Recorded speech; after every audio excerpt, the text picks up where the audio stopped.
Hello, and welcome to the Brutal Iron Gym podcast, where our goal is to cut through the BS and deliver the brutal truth about topics related to health and happiness. Today's podcast number 2040. The topic is Q&A, and the title is Eating on the Go, Following Your Diet While Traveling.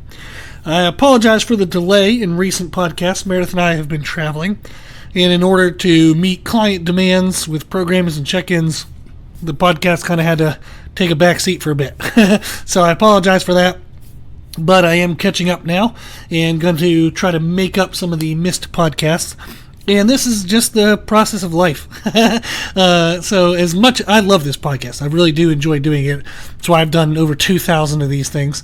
But it is, it's a balancing act. You know, trying to take care of sleep, food, take care of relationships, trying to take care of my personal health, personal goals, client demands and needs. Podcast is high importance, but every now and then you kind of have to juggle what you have time for and what you don't. I appreciate the listeners very, very much. I genuinely appreciate the interaction and that people give a crap to even listen to this. So I don't ever want to take that for granted. I don't want to miss too many of these podcasts. But, with that said, I think it's helpful for clients that I talk to know that sometimes things like this do take a backseat for a day or two, and you can come back and kind of catch them up and promote and apologize. But that is the chaos of life. Life isn't always perfect, but you can make progress within the imperfections. What I want to talk about today is Meredith and I travel once a month from South Carolina to Miami, and we actually drive. I like it because it gives us a little more control, and then I have a car when we're down here because we're down here for a couple days, and that lets me go grocery shopping and go to the local gym, which is Ghost. They're a powerlifting equipment company, but they have they're kind of a gym down here in Coral Gables, which is only a mile away from the Northwestern Kellogg campus, which is where Meredith does her executive MBA at, is through Northwestern University at the Kellogg Business School of Management down here in Miami. But it makes it nice so I can go work out and do all those things. But when we travel down, how we manage that in order to follow our diets, in order to eat well while traveling, the first thing I do is I cook and prepare foods before we even leave the house. And now sometimes we'll leave early in the morning, so I'll prep the food the night before. Sometimes we'll leave kind of mid-morning, so I'll cook in the mornings. But for Meredith's current diet, before we left, I was able to cook 2 servings of pasta and chicken, which she was able to have during the drive. We brought with us cheese sticks, which are part of her diet, Core Power drinks, which is like a protein-based drink. That's part of her diet. And then for myself, I made Greek yogurt shakes. I do about 10 ounces-ish of like a fruit juice, sometimes orange juice, sometimes a different flavor if I just want to mix it up. I'll put in a cup and a half of fat-free Greek yogurt and a 25 grams of protein scoop of vanilla protein from Nutricost. I'll shake all that up into a shaker, and it's a great protein source, good amount of calories. I'll take 2 of those with me and drink those on the drive. And then I also will take nuts. I like cashews. I have 6 crowns / veneers from Life. So I don't like very hard nuts, so cashews are a soft nut, which I will take with me, or macadamia nuts. Now, Meredith likes almonds, but they're a little too hard for my teeth, so she'll take almonds, I'll take cashews. But we'll take that stuff with us, and I think that is a big thing, is if you can, taking things with you helps quite a bit. Taking protein powder is excellent. Typically, when we're on the go and we're traveling, what we're likely to be deficient in is protein. It's not really hard to find calories when traveling, but it is challenging sometimes to get the right amount of protein percentage. So that is what we focus on, is making sure when we can prep our food for the travel if we're going to be on a plane or flying or something like that, we would take a protein powder and then add water once you're in the airport past security check-ins and all that stuff. But protein powders, protein bars, protein-focused items are going to be great to have on hand. And then whenever we're eat all that and we're done with that, if you have to stop at a convenience store or gas station, that's kind of what I wanted to talk about as the main focus in today's podcast, is what do you do when you have to kind of find foods?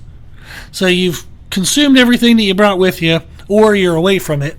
What do you do when you have to just find food? Now, I am recording this podcast and going to be posting it on June 15th. So if you look on our Instagram page on June 15th, I have a little video of Meredith and I walking around a little convenience store in the Hyatt Regency Hotel here in Coral Gables, and we're trying to find a good food for her. And it was late night. It was after dinner, so we kind of needed something before we went. We were on our way to a bookstore, actually. Very dorky people going to a bookstore on a Friday night. But we wanted to get some calories in her face to make sure we were staying on track with our diet. So you can see that video on Instagram if you want to check that out. When we're trying to find foods when we're out and about at convenience store, gas station, or restaurant, anything like that, essentially the process we're going to go through is we want to know how many calories we need at that time. We want to know how many of those calories should be protein. So what's our protein percentage at that time? And then we want to find foods that fit the calorie need and the protein need at that time. So those are kind of the steps, is how many calories do I need right now? How much of those calories should be protein? And then what in the world around me has that? So for how to figure out how many calories you need, this is where using the time block method that I've discussed works very well. The time block method I use with clients is we know per 24 hours how many calories and grams of protein we would like to have. For best body composition, good digestion health, good daily energy, there's a general promotion that I have to get clients to eat their food relatively evenly throughout the day. Can you do intermittent fasting where you eat all your food at the end of the day? You can. I found for most people that isn't maximal convenience, because life isn't 100% predictive. Sometimes there's things going on at variable times, so their normal meal window might not be convenient on some days where it is on other days. It can be a little bit challenging. So what I like to promote is that we're typically sleeping 6 to 8 hours a day, which means we're awake for 16 to 18 hours of the day. If we divide our awake part of the day into 3 sections of 6 hours, so the first 6 hours of being awake, the middle 6 hours of being awake, the final 6 hours of being awake, and that gives us a third, like 3 1/3 sections of the day. First 6 hours, middle 6 hours, final 6 hours. What I want to do with my calories and protein is to eat a third of my calories and protein in the first 1/3 of the day, which would be the first 6 hours.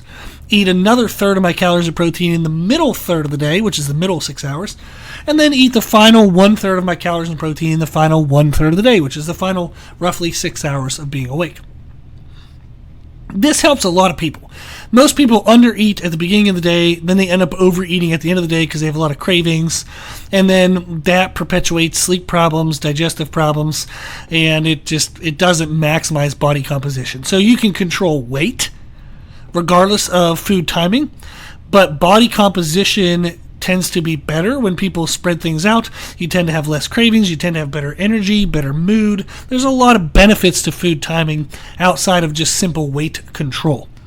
So that is what I would promote people do, is think of, okay, if I'm going to have 1,800 calories in a day, that means that I want to have 1/3 of that, 600 calories, in the first 1/3 of my day, which would be the first 6 hours. If you're going to have 2,100 calories, then it's 700 calories, because that's a third, in the first 1/3 of the day. If you can tell, I'm making the math pretty easy on myself. So just take however many calories you're supposed to have in a day, in a 24-hour period, divide it by 3, And that gives you the 1/3 of calories that you should have in the first 6 hours of being awake, and then the 1/3 of calories in the second 6 hours and 1/3 in the final 6 hours. So if we know that I'm supposed to have, say, 600 calories in the first 6 hours, okay, well, at this time, when I'm trying to find a meal, what time block am I in? And have I had multiple meals yet? Have I had any calories yet? So for Meredith, we were in her final 1/3 of the day. She had already had dinner, but there wasn't a lot of food selection that matched her needs well. She needs things to be gluten-free. And when we were at dinner, it was challenging for her to find enough food that was gluten-free that had enough calories. She ended up having a big salad, but salads don't really have a lot of calories. So we knew, given the estimate of what she had at dinner, we had roughly about 250 to 400 calories left for her to have before she went to bed. So when we went into the convenience store, that's how we knew how many calories we should have. Is, okay, we know how many calories we should have per 6 hours of the day. And we knew how many calories we roughly had already within the final 6 hours, so therefore it tells us how many calories we have left. We don't even really need to track what we're doing in an app, although that is extremely helpful when you're learning this and you're practicing this. Meredith and I have been doing this for 20 plus years, so we can track a lot of things mentally. But when you're first starting, an app is a great way to learn how to do that. That's how Meredith and I learned, is we used an app, but before, like before internet, we had these little books that we would carry around, which is funny because we didn't even know each other at the time, but we were both doing the same thing. Surprise, surprise. But we would carry these little books and try to figure out our calories and protein and what we were supposed to be doing. And then the internet came along, so then you have different apps and websites you can use. So I definitely would recommend using a nutrition app to learn how to manage this. But what it's helpful to hear is that as you learn it, you don't really need the app all the time. It teaches you the habits, and then you can kind of pull away from the app, but check in with the app every now and then just to double check where you're at with your habits. So that's how we figured out how many calories we were supposed to need. Now, protein, we know within Meredith's diet, she has around 1/3 of her total calories come from protein in the day. So that means out of the calories that we're going to be consuming in this final meal, this final snack, we would want about 1/3 of the calories to come from protein. So if she has a 300 calorie food item, we would want 100 calories to come from protein. Now, protein is 4 calories per gram. So if we want 100 calories, that would be 1/4 of that would be tell us the grams. So it'd be 25 grams of protein. So there's 4 calories per gram. So if we have 25 grams of protein, that's 25 times 4, which is 100, and that tells us 100 calories. So if a food item is 300 calories and 25 grams of protein, that means 1/3 of the calories are coming from protein, and that would be perfect. You can't always find that. So you want to get as close as you can to your protein percentage, so that way you don't get too far off in your daily totals. Now, in the video you would see on Instagram, I tell people that, for her, we're wanting 33%. Most people, they're probably going to want somewhere around 25 to 33%. So you just want to make sure out of the food item you look for, about 25 to 33% of the total calories are coming from protein. And that ensures that you're going to hit your calorie and your protein targets for the day, which are by far the two most important components when we're trying to structure healthy eating or a healthy diet. So that's basically the process to find your calories, the process to find your protein, and then you just have to find the food. When we were in the convenience store, they had a lot of various different types of bars, a lot of snacks. It was hard to find something that contained around 33% protein. And especially for Meredith's individual needs, things being gluten-free, like for example, they had Slim Jims, which would be a high protein percentage, but they're not gluten-free, so Meredith can't eat Slim Jims, and she's probably not going to want to eat 400 calories worth of Slim Jims. I would, but Meredith isn't going to do that. So we have to look for sometimes things that fit our special needs, whether it's, celiac disease concern, maybe you're lactose intolerant. I have clients who are allergic to like different food dyes, like red dye 40. So it can get pretty crazy trying to find specific foods, but there are often options. So for Meredith, we saw that the option, there was a salads that had like chicken breast slices on it. Or we end up finding a Kind protein bar. The Kind is the brand name. And we ended up choosing the Kind protein bars. The reason why was we were on our way to the bookstore. So for Meredith to try to eat a salad and walk, or us to wait for her to eat the salad, she kind of felt like that was inconvenient. Whereas the Kind protein bars were something quick and easy she could eat while we were walking. So that actually worked out really well. So that was a great choice for her. It got us close enough in the protein percentage. The calories fit our window. And it was the right level of like convenience, which is something to consider as well. So that's the main things we do when we're eating on the go. We're trying to follow a diet while traveling, is we cook and prepare foods before we leave as much as possible. Like I said, we actually cook it and then eat it while we drive. If you're on a plane, take things that don't have liquid, so that way you get it through the check-in, and then add liquid afterwards if you can. But taking protein powder is usually a pretty big benefit. If you're at a convenience store or gas station, you want to figure out how many calories you need at the time, so using the time block method helps. Know the protein percentage for your total daily diet. That then tells you how much protein you need at that individual meal. You want to match the protein percentage of your daily total goal to the individual meals as best as possible. And then find a food that fits within the calorie range and the protein range. And don't worry too much about fats and carbs. You don't want it to be high sugar because it's going to digest very quickly and you might have kind of a little bit of a crash in energy after that. But in the video on Instagram, you'll see Meredith points out that the item we ended up choosing had a lot of fat in it. But she's eating the bar, and then we're going to be walking around kind of using energy. We're going to need sustained energy. She's not about to work out, so we don't have to worry if it has too much fats right before a workout. She's just going to go walk and exist. So a high fat content food would be totally fine for that. So don't worry too much about fats and carbs. The main thing to worry about is calories and protein. And then from there, whether it fits your individual special needs, such as celiac disease, lactose intolerance, and blah, blah, blah. But I thought that would be helpful. Hopefully it answers a couple questions, gives you some things to think through. If you have any follow-up questions, just shoot me a message on our website, www.brutalirongym.com. On the bottom of the homepage, you can use the contact form to send any questions in.